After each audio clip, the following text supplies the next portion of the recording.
네, 코하 11월 13일 목요일 코인마켓워치 시작합니다. 드디어 트럼프 대통령이 임시 예산안에 서명을 하면서 43일간 이어진 기나긴 셧다운이 드디어 종료됐습니다. 하지만 가상화폐 시장에 깔려있는 공포 심리는 쉽게 거치지 않나 싶더니 반등하고 있습니다. 주요 코인들 일제히 상승하고 있는데요. 자세한 소식 두 기자와 함께 알아보겠습니다. 블록체인 투데이 이윤주 기자, 톱데일리 강승혁 기자 오셨습니다. 어서 오십시오. 안녕하세요.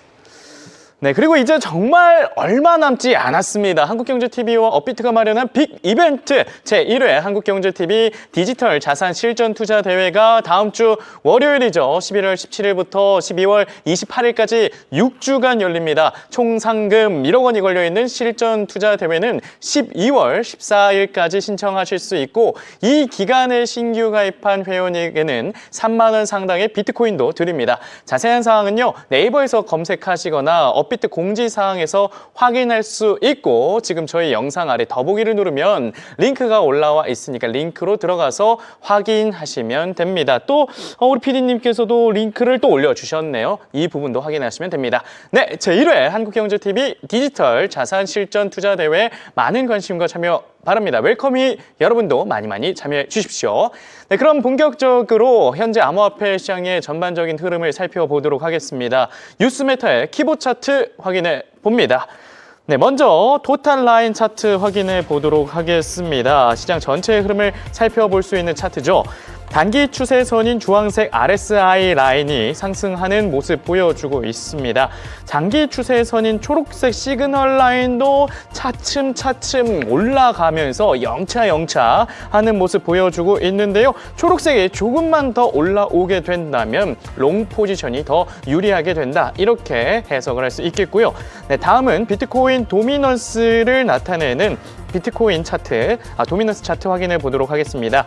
네, 현재 59.11%로 어제 59.48% 방송 때와 비슷한 비중이죠. 며칠째 좀 비슷한 수치를 나타내고 있습니다. 비트코인의 비중이 알트코인보다 높은 수준이다. 이렇게 말씀드릴 수 있겠고요.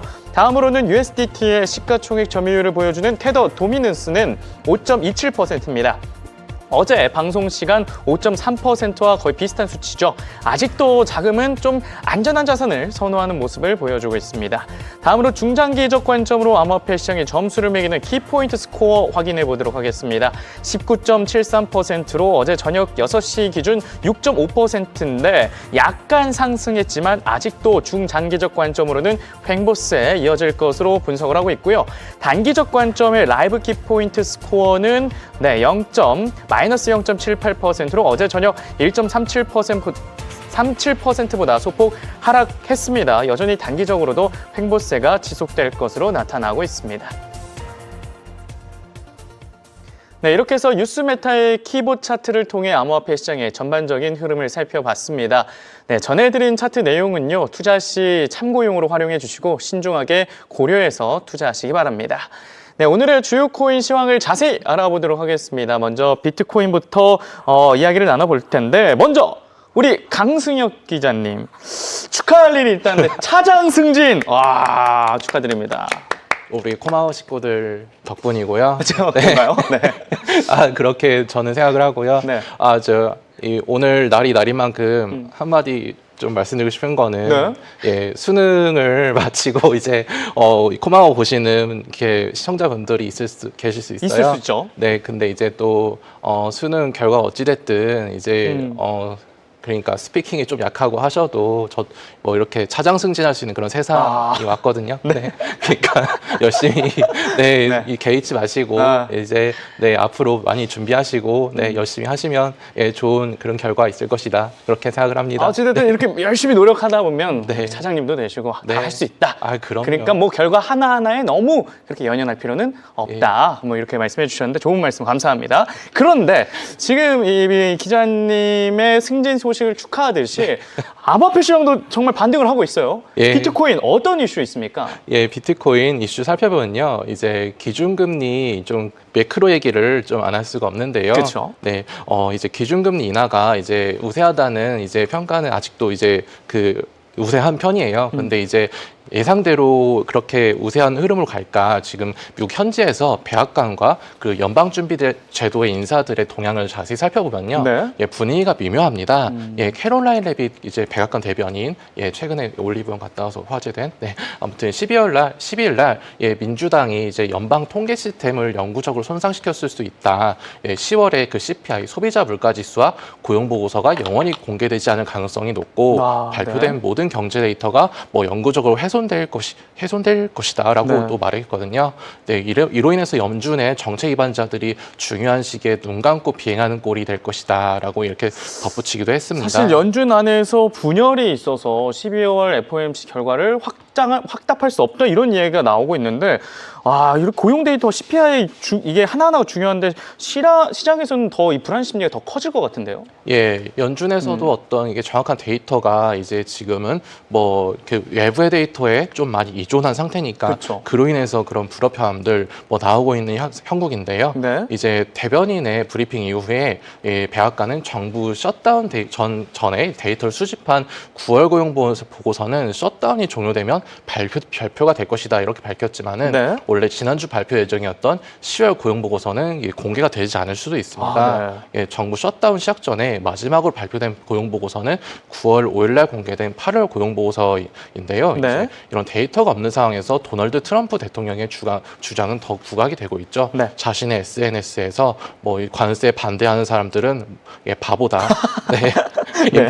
인플레이션은 거의 없고 뭐 주식시장 기록도 경신을 했다. 자화자찬 뭐 주장인데요. 역시 뚝심이 있습니다. 예, 그렇습니다. 네. 이는 이제 트럼프 대통령이 임명한 이제 스티븐 마이런 그 연방준비제도 이사가 연일 B컷 0.50%포인트를 인하를 주장하는 것과 겹쳐 보이죠. 네. 네, 인플레이션에 관세 영향이 미미하니까 금리 내려도 된다. 이런 뱅가권의 논리가 더 이제 이런 블랙아웃적인 그런 상황에서 더 부각이 되는 것입니다. 네. 제롬 파월 연방준비제도 이장도 셧다운 기간인 지난달 말에 뭐 연방 데이터가 차단 대상을 두고 안개 속에서 운전하는 것이다. 뭐 이렇게 비유를 한 바가 있는데요. 네. 뭐 12월 회의가 있을 때까지 더 나은 데이터가 이제 얻을 수 있길 바란다. 이렇게 말했습니다. 이런 안개 속에서 이제 스티븐 마이런 이사의 비컷 직진 그런 요구는 이어지는데 그런 컵을 돌리기 위한 다른 이사들의 그런 반박도 이어지는 모양새입니다. 네. 예, 라파엘 보스틱 애틀란타 연은 총재는 투표권은 없지만은 정책 토론을 통해서 통화 정책의 결정에 영향력을 발휘할 수 있는 인사로 꼽히는데요.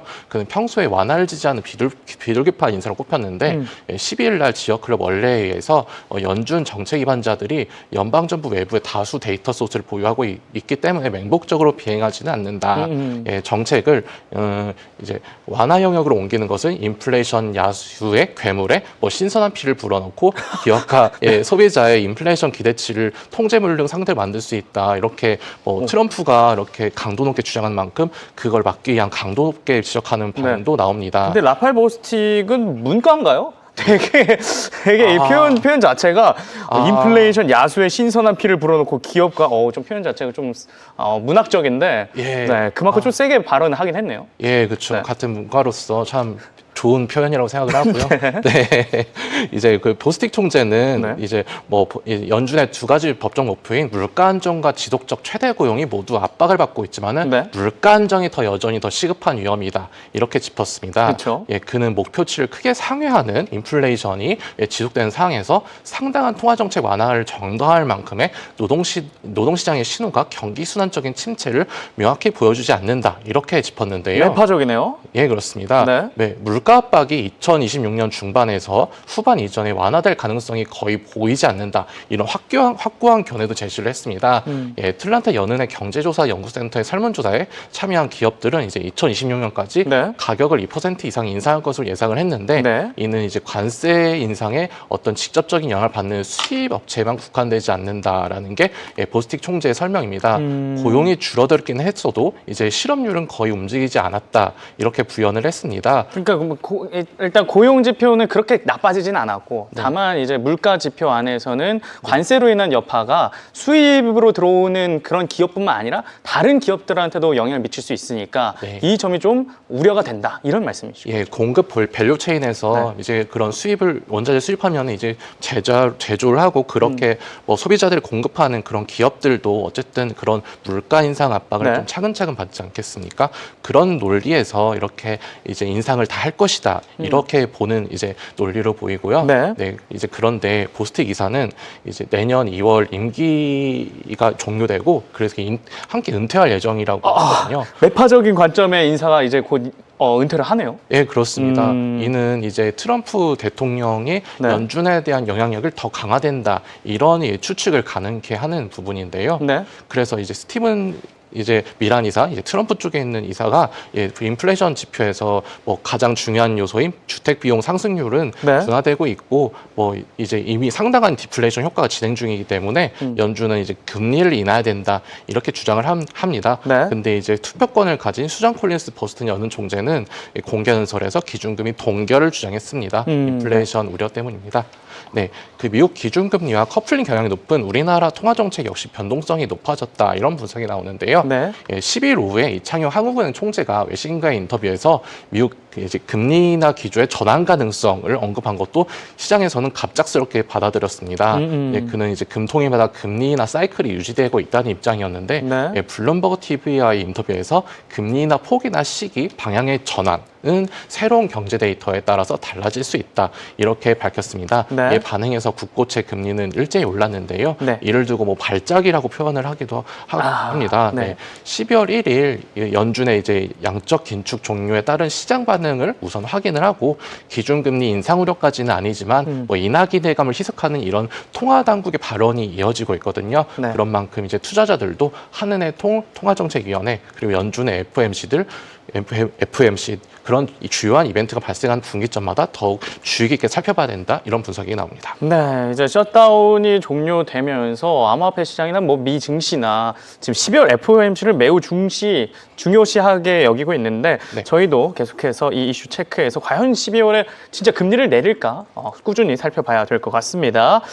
자, 그리고 이 비트코인에 대한 그런데 올해 고점을 좀 경계해야 된다 이런 이야기도 있었다면서요? 예, 글로벌 투자은행인 모건 스털리에서 그런 주장이 나왔는데요. 네. 지금 4년 주기마다 이제 가을 시즌에 접어들었다면서 투자자들한테 이제 크립토의 겨울이 시작되기 전에 수익을 실현해라 이렇게 조언을 했습니다. 왜 이렇게 무서운 얘기를 했대요?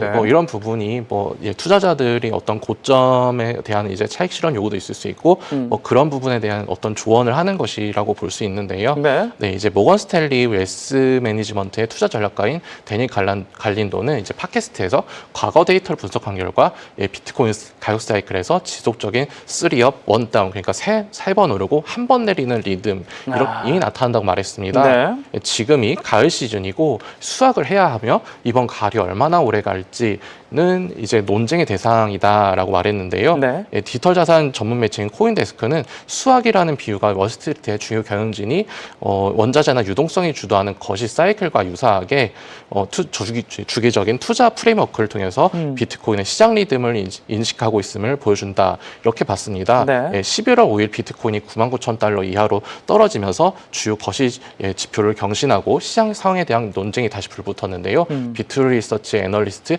안드리 파우자나지만은 코인텔레그래프와 인터뷰에서 이번 하락이 공식적으로 기술적 약세장을 나타냈다. 뭐 이렇게 봤습니다. 네. 그렇다고 해서 비트코인의 방어력을 예전과 같이 평가할 건 아닙니다.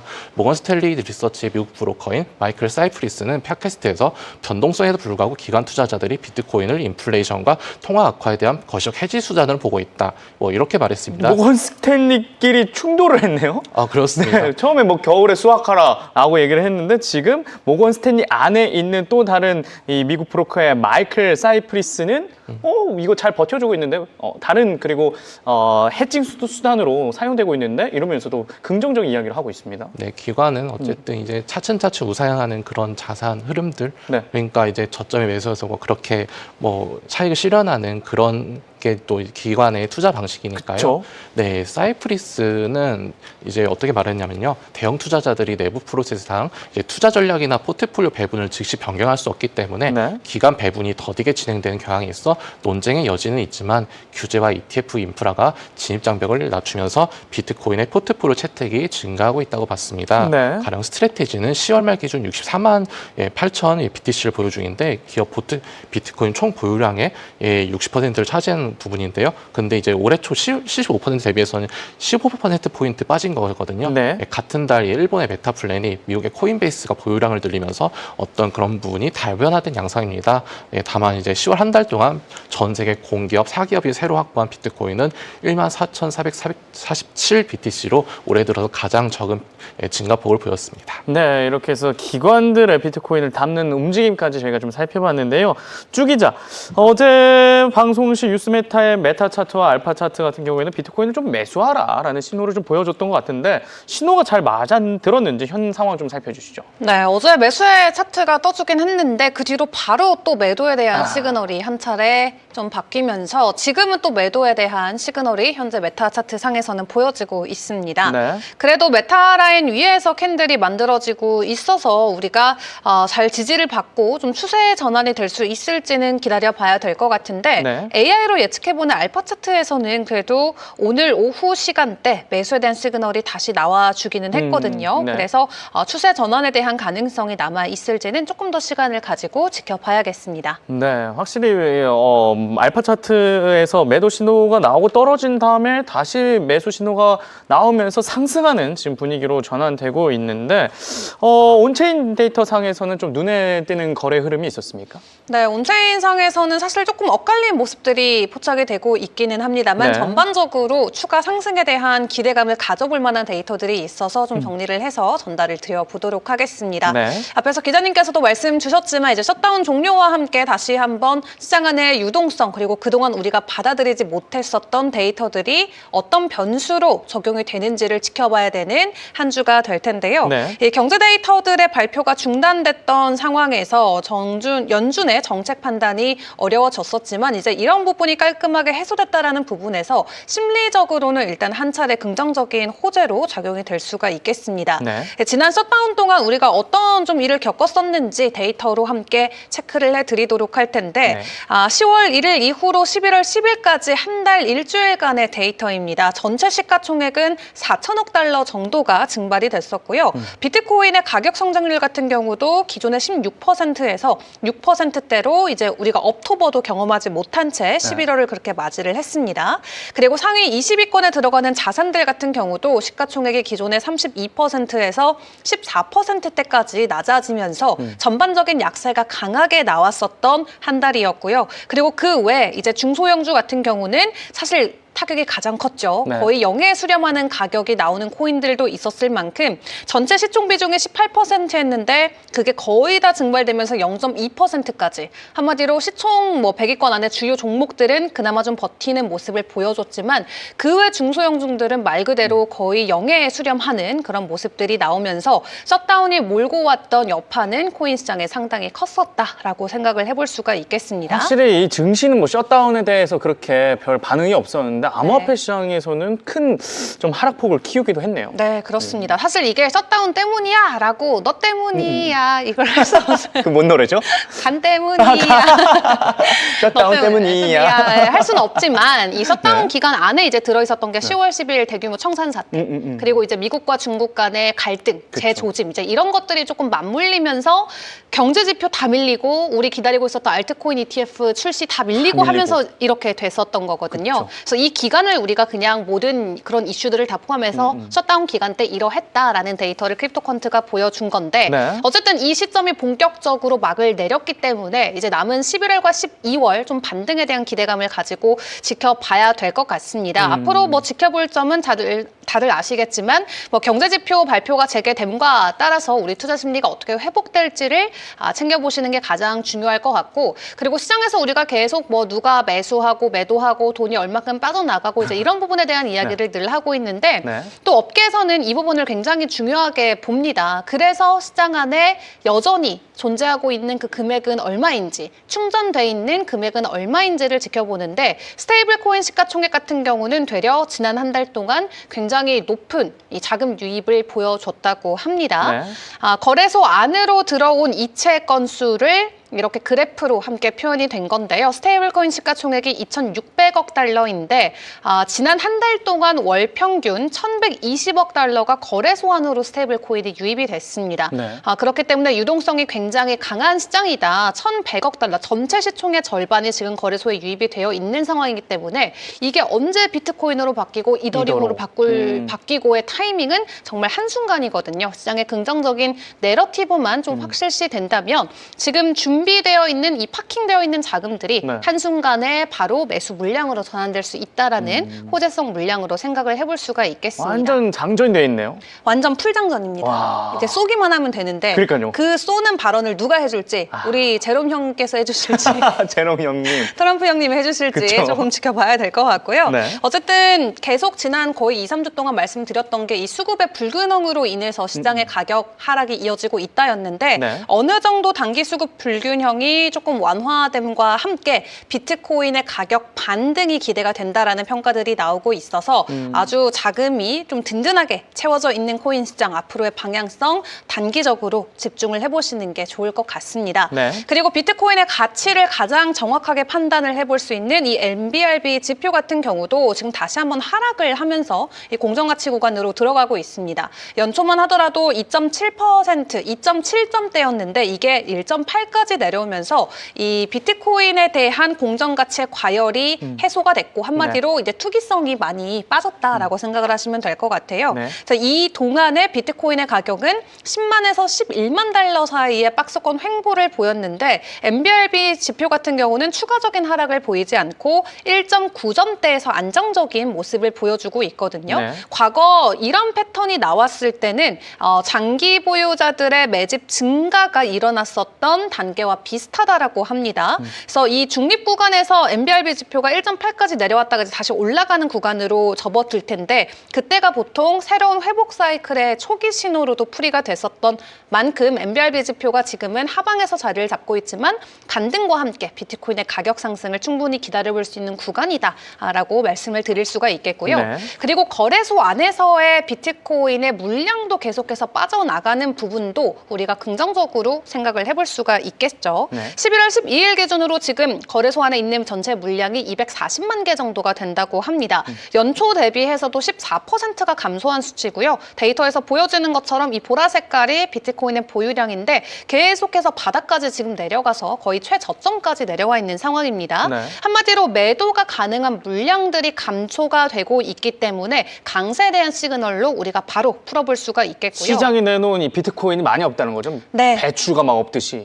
약간 김장철에 배추가 없듯이. 그렇죠. 배추 없듯이. 네. 김장하고 싶은데 배추가 없듯이. 네, 이 그쵸. 거래소 안에서 코인을 비트코인이? 사고 싶지만 코인이 없다. 없어. 없어. 팔 사람이 없어요. 그쵸. 네. 그러면 그렇기 때문에 가격이 오르고. 맞습니다. 그런 희소성 원리. 기반에서 가격이 네. 오르는데 과거에도 이렇게 비슷한 수치까지 비트코인의 감소량이 내려갔었던 적이 있거든요. 네. 2022년에 이 거래소의 보유량이 230만 개 정도가 됐을 때 비트코인이 무려 150%의 상승을 보였었다고 합니다. 네. 지금이 이제 240만 개, 그때 22년 대비해서 딱 10만 개 정도 더 많은 수준인데 네. 그때 150%의 엄청난 급반등을 보였었던 네. 비트코인. 과연 이번에는 이 희소성을 기반해서 또 추가적인 상승을 보여줄 수 있을지 지켜봐야 될 것 같고요. 네. 일단 이런 모든 시그널들 온체인상에서 보여지고 있는 데이터들이 이제 비트코인이 한 템포 잘 쉬었고 두 템포까지 쉬었고 이제 쏠 차례다라는 차례다. 풀이들이 계속 나오고 있습니다. 네. 그래서 단기적인 목표가로 다시 한번 11만 달러까지의 가격 되돌림 나올 수 있다라는 분석도 있고요. 중기적인 목표가로는 다시 한번 올타임 하이, 새로운 신고가 돌파에 대한 가능성까지도 같이 나와주고 있습니다. 네. 자, 여기에 고래들의 움직임도 심상치가 않습니다. 최근에 뭐 파생 상품 쪽에서 숏에 대한 비중까지 줄어들 정도로 사람들이 눈치만 보고 있다라고 계속 말씀을 드렸었는데 네. 현물 쪽에서는 고래들의 매집이 꾸준히 이어졌던 게 데이터로 또 확인이 됐습니다. 1000개에서 10,000개 정도 비트코인을 보유하고 있는 대형 고래들이 올해 두 번째로 큰 매집 규모를 보여줬습니다. 3월에 이제 엄청난 이 매집이 보여줬었고요. 이 핑크색으로 뚝 솟아있는 부분, 그리고 지금 또 다시 한번 고래들의 매집과 함께 이게 양수 쪽으로 돌아섰는데 네. 고래들이 지난 한 주 동안만 하더라도 45,000개 비트코인을 담아냈다라고 해요. 그래서 고래들은 대규모로 사고 있고 거래소 안에서 팔릴 물량은 없고 그리고 아직 코인으로 전환되지 않은 스테이블 코인은 역대 최고치까지 거래소에 들어와 있는 현재 네. 정말 좋은 내러티브 하나만 있으면 그대로 그냥 올라갈 수 있는 좋은 환경이 잘 마련이 돼 있다. 배추밭에 배추는 안 났지만 살 사람은? 뿌리는 잘 내려져 있는 상황이다. 네. 언제 올라와도 이상하지 않다라는 상황. 네. 그렇다면 이 단기적인 차트 관점에서 전문가들은 지금 시장을 어떻게 풀이하고 있을까요? 이 기술적인 관점에서 사실 아직 하락 채널을 벗어나지는 못했습니다. 앞에서 메타 차트에서도 지금도 매도에 대한 시그널이 켜져 있었는데 차트적인 관점에서도 하락 채널은 여전히 유지가 되고 있어요. 그래서 10만 1,000달러 선까지의 가격 되돌림이 나올 수 있다라는 관측이 있고 만약 이것을 무효하기 위해서는 10만 6천의 저항을 뚫고 10만 7,000달러까지 올라가 줘야 됩니다. 그렇게 네. 되면 다시 한번 앞에서 확인해 봤던 것처럼 11만 달러까지의 가격 상승 가능성이 열려 있다라고 하니까 단기적으로 이 추세 전환이 나와줄 수 있을지를 일단 기다려 보시는 게 좋을 것 같습니다. 네, 비트코인 같은 경우에는 굉장히 희소성이 중요한데 말씀해 주신 것만 들으면 이제 살 사람은 많은데 또 이 시장에 내놓은 매물은 없고 근데 도매 상인들은 점점 많이 사고 있고 딱 지금 올라가기 딱 좋은 시점이다. 딱 좋은 타이밍이죠. 네, 불확실성만 더 제거되면 말씀드릴 수 있겠습니다. 이렇게 해서 비트코인 저희가 살펴봤고요. 다음으로는 이더리움 확인해 보도록 하겠습니다. 이더리움은 현재 좀 반등 그래도 잘 해주고 있습니다. 이더리움 관련된 이슈 어떤 게 있었나요? 네, 글로벌 자본을 움직이는 이제 세계 최대 자사운용사 블랙록의 이제 전형직 임원들이 거물급. 예, 그렇습니다. 네. 그런 이제 전형직 임원들이 이더리움에 대해서 좀 어떤 좀 재밌는 주목할 만한 그런 발언들 내놔서 네. 좀 갖고 와봤는데요. 네. 예, 그 블랙록이 뭐 이더리움 비중을 조절하는 것과 달리 블랙록의 전 임원은 이더리움에 열렬한 지지를 보내면서 좀 상반된 모습을 보이고 있습니다.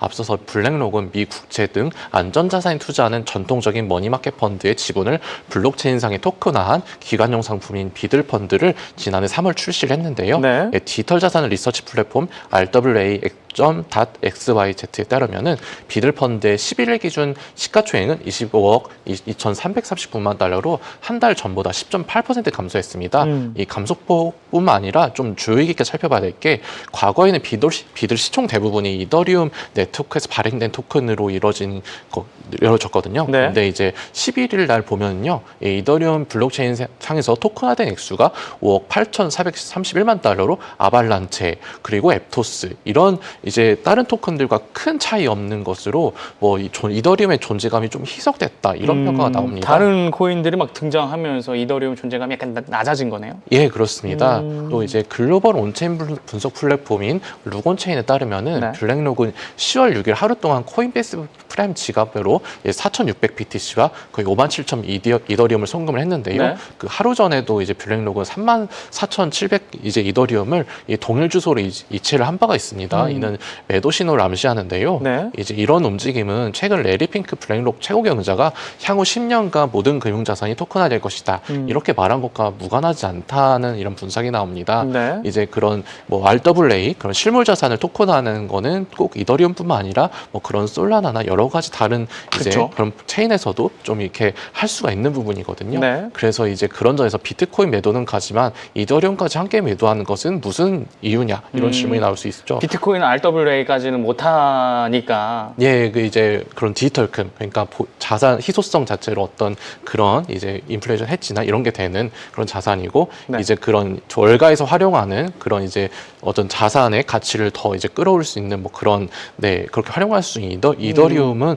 왜 함께 매도하는 것이냐. 근데 이제 블랙록 입장에서는 이더리움 하나에 뭐 의존하는 것보다는 그런 아까 말씀드렸던 솔라나 등 다른 레이어 1 토큰들로 고루 포트폴리오를 분산하는 게 뭐 향후 더 안전하지 않겠느냐 뭐 이런 해석이 나옵니다. 네. 네, 반면에 코인데스크에 따르면은 전 블랙록 디지털 자산 책임자이자 지금 현 샤플랭크 이제 공동 CEO인 조셉 찰롬은 뭐 이더리움은 월가 인프라다. 라면서 월가가 필요로 하는 신뢰, 보안, 유동성을 갖춰서 기관들의 금융 디지털화에 필요한 유일무이한 체인이다. 이렇게 평가를 했습니다. 네. 샤프링크에서 이제 찰롬은 수십억 달러 상당의 이더리움을 스테이킹하면서 추가 수익을 창출하기 위한 리스테이킹 전략을 시험 중인데요. 네. 뭐 그는 이제 이더리움은 대부분의 스테이블 코인 그리고 이제 토큰화된 자산, 고품질 스마트 계약 활동을 보유하고 있는데 이 금융을 디지털화하려면은 기관들이 신뢰할 수 있는 체인이 필요하고 그것이 바로 이더리움이다라고 이렇게 얘기를 했습니다. 완전 이더리움 기술의 찬양론자네요. 예, 이분이 어떤 국내 언론과 인터뷰에서는 이더리움 절대 안 판다. 뭐 이렇게 정말 완전 홀릭 약간 네, 그런 네, 이런 분인데요. 샤프링크 물리지 않았나요? 이더리움 평단 생각해 보면 그럼에도 네. 팔지 않겠다. 예, 결국엔 네. 이런 입장이 결국은 이제 어떤 자신의 어떤 자산 가치, 어떤 손해를 보지 않기 위한 어떤 그런 부분이라고도 이제 해석을 할 수가 있고요. 네. 네, 이제 비트코인은 이제 포트폴리오에서 가만히 있지만은 이제 이더리움은 지분 증명 메커니즘을 통해서 연 3%의 수익률을 창출하면서 생산적인 역할을 하고 있다. 이렇게 긍정적으로 평가를 했습니다. 네. 예, 실물 자산의 토큰화, 스테이블 코인 연계 사업이 부상할수록 이더리움을 비롯한 솔라나 뭐 아발란체 등 레이어 1 블록체인 토큰 간의 헤게모니 싸움 그리고 또 순환매 또한 일어날 수 있다는 분석이 나옵니다. 네, 물론 각 재단이 얼마나 네트워크의 확장성과 성능을 대폭적으로 개선하느냐가 그리고 또 어떤 대규모 자본과 손잡느냐가 이제 핵심적인 변수로 꼽히는데요. 이런 기술들이 거의 레이원 블록체인 토큰 안에서 이루어지니까 솔라나나 뭐 아발란체 등 그래서인지 이 이더리움과 솔라나 이렇게 좀 비교하는 네. 요즘 그런 시선들도 많아지는 것 같아요. 네, 앞서서 지난 방송에서 그런 이제 이더리움 보유자와 어떤 솔라나 보유자의 어떤 신경전 이런 그쵸. 양상들, 네 이런 부분이 어떤 서로 간의 헤게모니 싸움에서 파생된 이제 팬들의 그런 싸움이라고 볼 수도 있는데요. 네. 뭐 이더리움을 둘러싸고 그런 대규모 자본이 어떻게 유출이 되기도 하고 유입되는 가운데 네. 돈나무 언니라고도 불리는 캐시우드, 예. 가 운영하는 이렇게 아크인베스트가 이제 테슬라에 네. 대한 포지션을 줄이고 이제 이더리움 재무회사인 비트마인에 대한 익스포저 그러니까 뭐 더 위험 노출을 확대했다 이런 확대를 했는데요. 네. 지난주 금요일 공시에 따르면은 아크인베스트는 아크 이노베이션 ETF 등 3개의 ETF에 걸쳐서 비트마인 주식 총 48,400주를 매입을 했습니다. 네.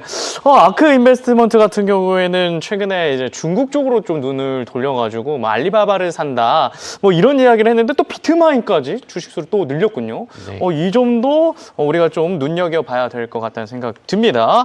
자, 이렇게 해서 이더리움 관련돼서 이슈를 설명해 드렸는데 주 기자. 어제 뉴스 메타 차트와 알파 차트 상에서는 이 이더리움이 반등하는 신호가 좀 나타났었는데 현재 이더리움 차트 상황 어떤지 살펴주시죠. 네, 비트코인과는 다르게 이더리움에서는 가장 최근에 떴던 시그널이 매수에 대한 시그널입니다. 다만 네. 매수 시그널 이후에 소폭의 하락을 보이고 있기는 합니다만 아직까지는 메타라인 위에서 캔들 형성이 되고 있어서 지지가 나와줄지 3,470달러 선이 중요한 지지 라인이 될 것으로 보여지고요. 네.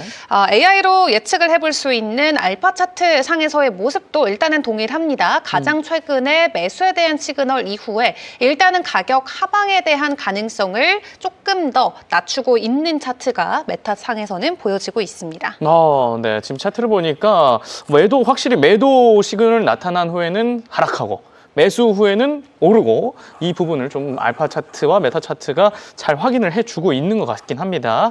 자, 이렇게 해서 이더리움 이제 샤프링크에 정말 이더리움에 대한 큰 애정이 많은데 온체인 데이터 현황에서도 좀 이더리움에 대한 현황 살펴주시죠. 네, 샤프링크도 이더리움을 정말 사랑하지만 진짜 이더리움을 사랑하는 기업 비트마인이 있죠. 비트마인의 1등 기업. 1등 기업, 네. 최고 기업 비트마인의 이야기를 먼저 해드려야 될 것 같은데 네. 또 매수를 했습니다. 그래서 보유량이 이제 저번에 제가 이거 차트 가지고 왔을 때 2.7%였는데 2.9%까지 그 사이에 올라가서 전체 공급량의 2.9%를 보유한 세계 1위 이더리움 트레저리 기업으로 이름을 올리고 있습니다. 돈이 어디서 나는 걸까요? 대단한데. 네. 근데 더 재밌는 거는 네. 이분들이 보유하고 있는 이 재무제표가 함께 공개가 됐었는데 네. 아직도 그럼에도 불구하고 현금을 대규모로 보유하고 있는 게 또 확인이 됐어요.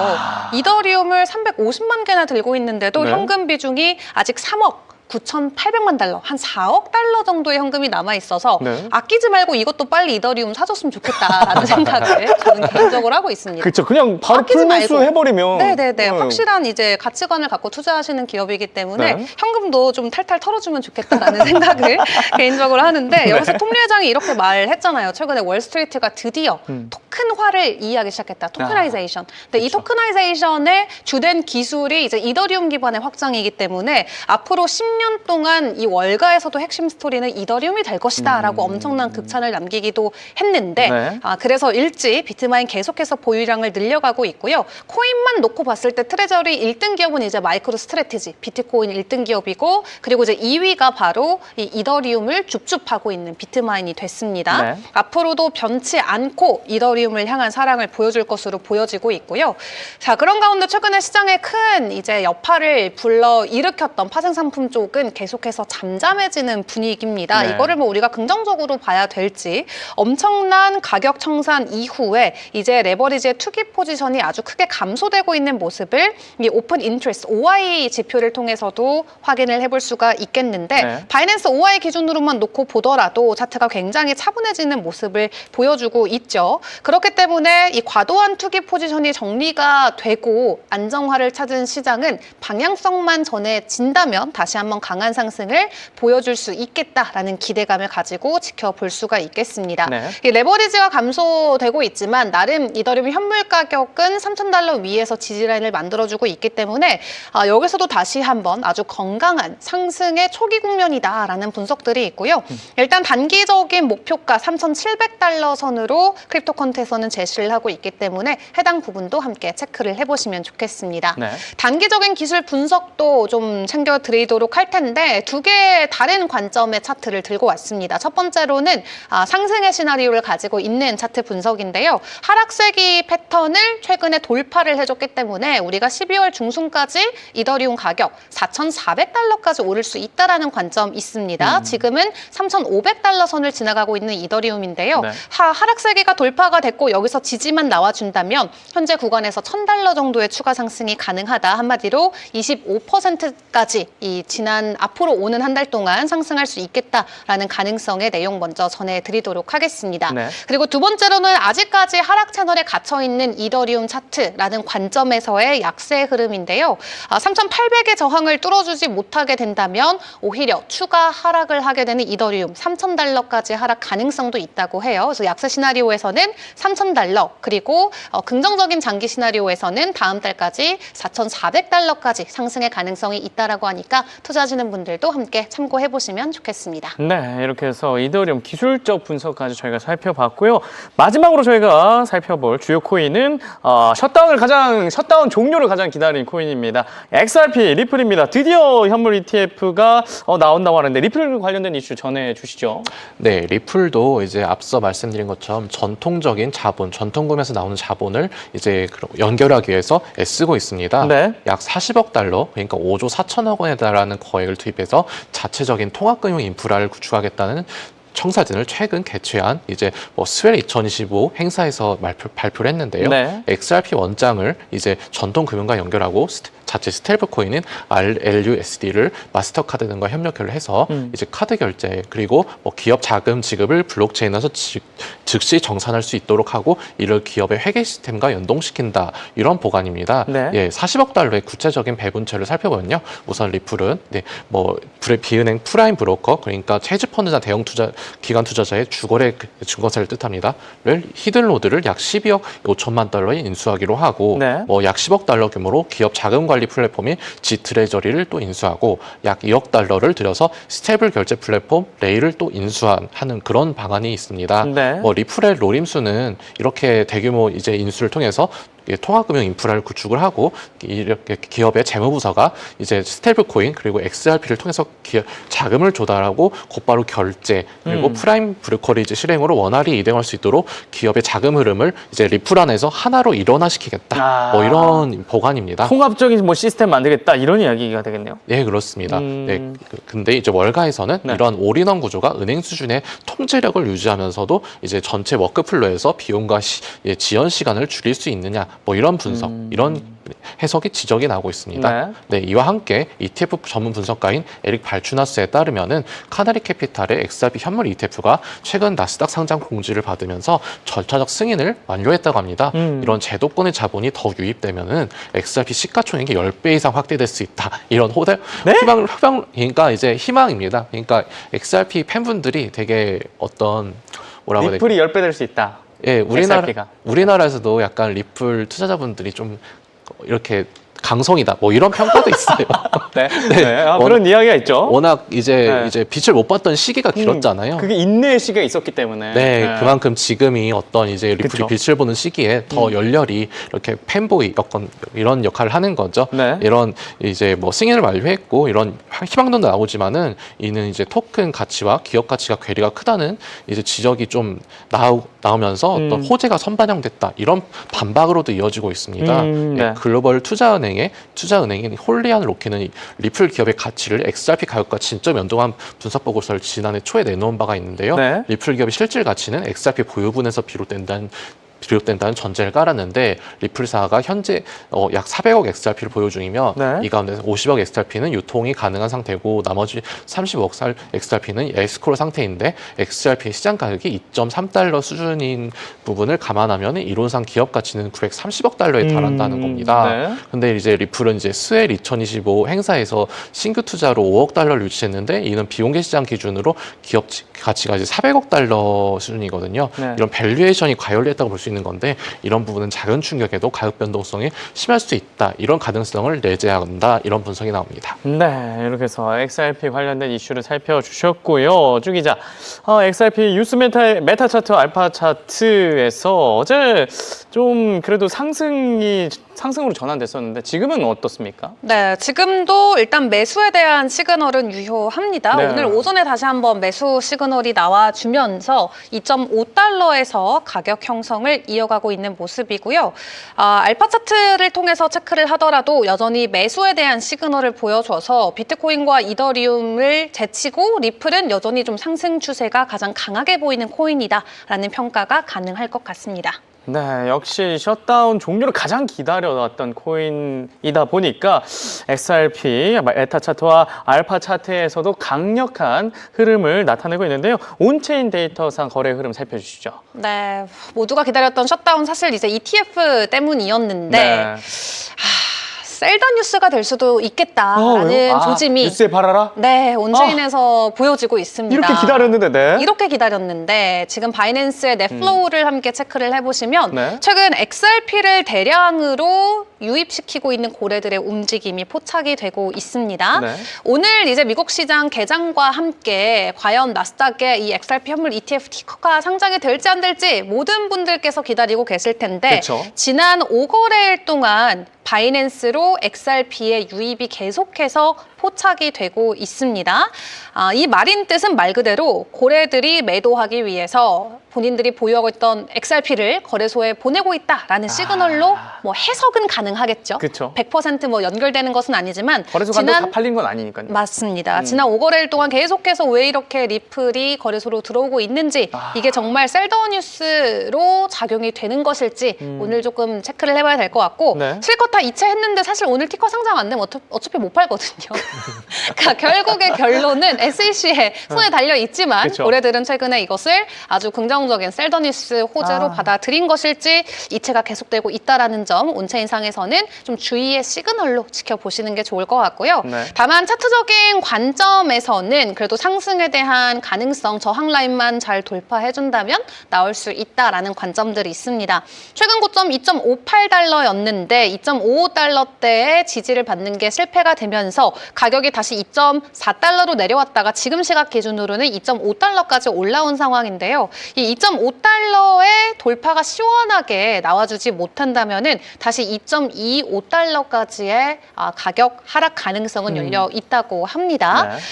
다만 지금 수준에서 2.7달러까지 추가적인 저항 레벨을 테스트하기 위해서 올라갈 가능성은 있어 보이거든요. 지금 구간에서 추가 상승 이후에 리플이 다시 한번 3달러로 들어가 줄 수 있을지 그리고 ETF 소식을 고래들이 과연 가만히 보고 있어 줄지는 시장의 상황 바로 오늘 새벽에 어떻게 상장이 되는지의 여부에 따라서 크게 변동성이 나올 수가 있겠습니다.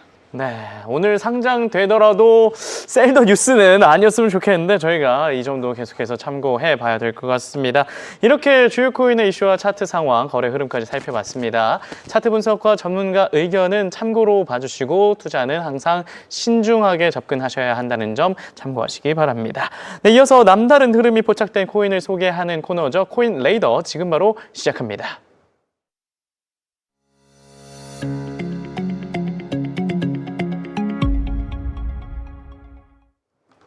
네, 오늘 코인 레이더에서 살펴볼 코인은요, 버추얼 프로토콜입니다.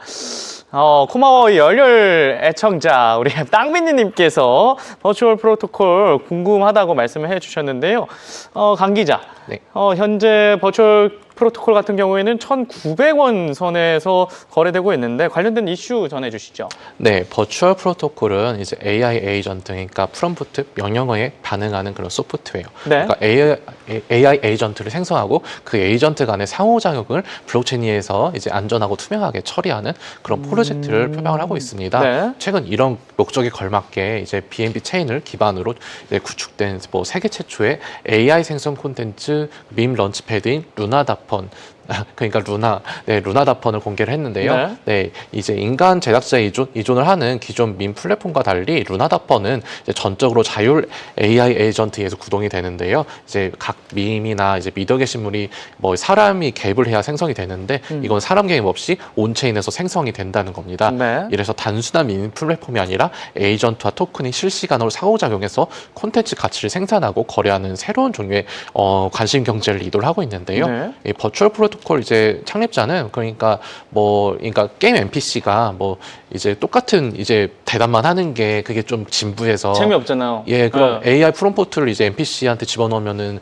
뭐 어떤 이렇게 뭘 질문할 때마다 뭐 반응이 또 각기 달라지고. 그럴 수 있잖아요. 오. 뭐 그런 걸 이도한 겁니다. 이제 재미 요소를 더 부과하는 그런 경제를 뜻하는 거죠. 네. 이제 버추얼 프로토콜은 이제 관심 자체가 이제 거래 가능한 자산이 되는 그런 세상을 구사하고 있는데 관심, 조정, 정착을 온체인으로 연결함으로써 뭐 AI가 밈을 구축하고 밈이 관심을 구축하고 관심이 가치가 되는 이런 좀 재밌는 구상을 하고 있어요. 그렇죠. 네, 뭐 이런 성격상 AI 에이전트로 테마로 묶인 코인이고 뭐 관련 코인 중에서는 이제 시총이 가장 큰 이제 코인을 꼽히는데 아직 대중화하지는 않은 코인이거든요. 네. 그래서 엔비디아 같은 AI 그런 대표주 동향에 따라서 변동성 또한 크게 나타나고 있는데 어떤 자생력을 가지기 위해서는 루나다펀에서 만들어진 밈이 실제로 재밌어야겠죠. 네. 그런 재미있는 밈이 나와서 이런 히트 상품이 나와야 더욱더 관심이 모이고 가치도 상승할 것이다. 이렇게 분석이 됩니다.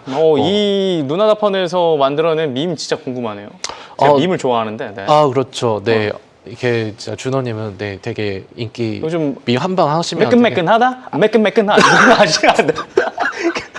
그 밈 요즘 인기인데 이런 거를 좀 더 이제 가치 네. 창출을 하기 위해서 네. 사용한다는 거잖아요. 네, 그런 네. 게임이랑 엔터테인먼트 이런 다각도로 AI 에이전트를 확장하고 좀 하는데 네. 인간이 만들어낸 콘텐츠보다 더 효용성, 그러니까 웃음, 웃김 이렇게 더 공유가 되어야 이제 가치가 발견이 될 수 있을 것이다. 그쵸. 이렇게 분석이 됩니다. 네, 이렇게 해서 AI 관련된 밈도 만들어내는 그런 재미있는 버추얼 프로토콜에 대한 소식 전해주셨는데요. 쭈 기자, 차트 현황 어떻습니까? 네, 사실 차트적인 관점에서는 좀 추가 하락에 대한 가능성이 조금 더 커 보입니다. 네. 메타 차트를 통해서 함께 예측을 해볼 수 있는 지금 상황을 보시면 지난 12일에 매도에 대한 시그널이 뜨고 나서 해당 구간에서 좀 저항을 받으면서 추가 하락에 대한 가능성이 나올 수 있겠다라는 가능성이 열려 있고 네. AI를 통해서 체크를 해보는 알파 차트 같은 경우도 현재 셀에 대한 시그널 이후에 아직 바이에 대한 시그널이 명확하게 포착은 되고 있지 않은 상황입니다. 그렇군요. 현 상황을 메타 차트와 알파 차트를 통해서 확인을 해 주셨는데 온체인 데이터 상에서 이 버추얼 프로토콜 어떤 흐름 보여주고 있습니까? 네, 좀 차트적인 관점에서의 풀이를 하나만 좀 설명을 드리려고 하는데요. 네. 지금 1.3250달러를 상방으로 돌파를 해준다면 이때가 강세로 전환될 수 있는 상황이라고 합니다. 지금 네. 달러 기준으로 딱 1.3달러인데 0.5달러, 50센트만 올라준다면 네. 이 단기적으로라도 강세 전환의 시그널이 나올 수 있다라고 하니까 네. 1.325달러 좀 기억을 해보시는 게 좋을 것 같고, 다만 1.45달러의 또 저항을 만약에 뚫리지 않게 된다면 추가적인 하락 추세는 여전히 이어질 수가 있겠습니다. 만약 그렇게 된다면 1차 지지 구간은 1.17달러, 그 다음에는 1.13달러까지도 밀릴 수 있어서 1.13에서 1.45달러 안에서의 박스권 지지와 저항이 어느 쪽에 더 강하게 나타나는지를 함께 지켜보시죠. 네, 이렇게 해서 버추얼 프로토콜까지 살펴봤습니다. 이렇게 해서 이은주 기자, 강승혁 기자가 준비해온 알찬 소식 잘 들었습니다. 우리 웰컴이 여러분께 도움 드릴 수 있는 소식을 전해드리기 위해 매일 노력하는 코마오입니다. 밥 친구로도 좋고, 또 오늘 쭈 기자가 쭈 코너를 열어주셔서 또 노래도 불러주시고 이렇게 예능으로도 봐주셔도 좋습니다. 이렇게 매일 저녁 6시 코마오와 함께 해주시면 웃음 그리고 코인 정보 다 가져가실 수 있으니까 매일매일 함께 해주시기 바랍니다. 저는 내일 다시 찾아오겠습니다. 시청해주신 여러분 고맙습니다.